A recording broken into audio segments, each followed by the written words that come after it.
Mr. President, I have pleasure in handing over to you this evening part 1 of the report of the Commission. As I said, it consists of 3 volumes. Volume 1, Volume 2, Volume 3. May I have them over to you, Mr. President?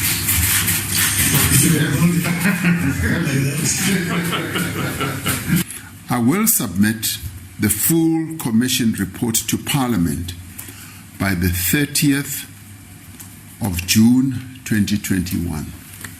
It could be before, but certainly by the 30th of June 2022. And I will also give an indication of my intentions with regards to implementing the Commission's recommendations.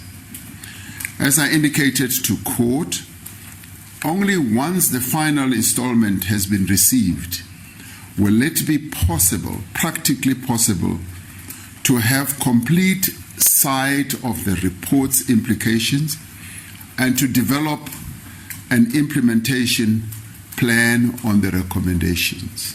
Government will therefore not make pronouncements on the findings nor the recommendations of the Commission's report before having received all parts of the report and having considered all the 3 parts of the report.